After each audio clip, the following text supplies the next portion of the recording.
Всем привет! В Японии из-за России обрушился рынок бэушных праворулек.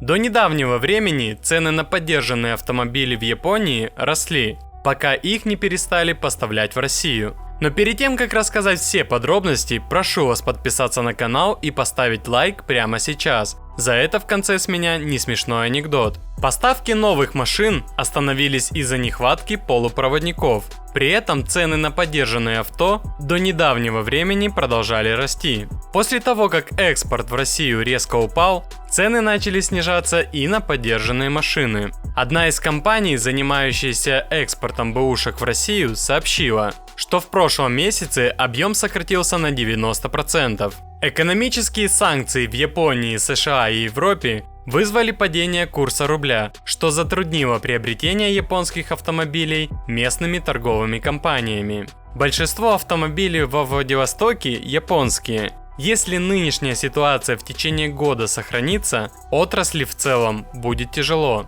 С 5 апреля правительство Японии запретило экспортировать в Россию автомобили ценой более 4 миллионов рублей, как новые, так и поддержанные. Японские бизнесмены опасаются, что ограничения в перспективе ужесточат, и это усугубит нынешний кризис. Россия – крупнейший экспортный рынок японских машин. В прошлом году на территорию РФ было ввезено из Японии порядка 160 тысяч БУ автомобилей, или 17% от всего автомобильного экспорта Японии. Цены на автомобили с пробегом в Японии в этом месяце снизились впервые за 2 года. Одной из главных причин падения цен японские СМИ называют санкции, введенные против России. Снижение цен и укрепление курса рубля в этом месяце должны привести к восстановлению объемов импорта в Россию поддержанных иномарок из Японии.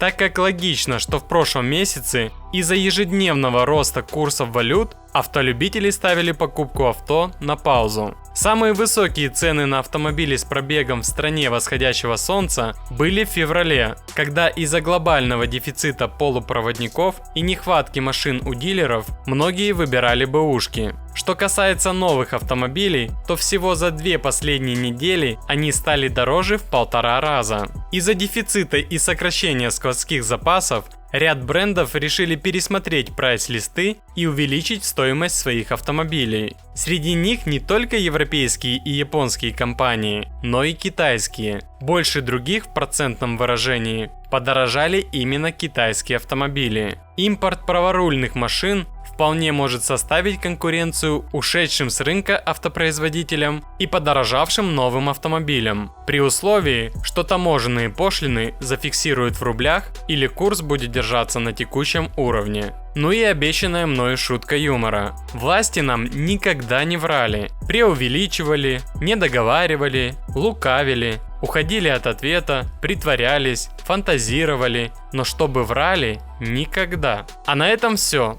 Буду держать вас в курсе всех событий. Очень интересно узнать ваше мнение по этому поводу. Что лучше, японская бэушка или Лада в лизинг? Давайте пообщаемся и подискутируем. И не забудьте за мою работу поставить свой царский лайк, подписаться на канал и нажать на колокольчик. И самое главное, помните, что не важно, насколько медленно вы двигаетесь, важно направление и постоянство движения.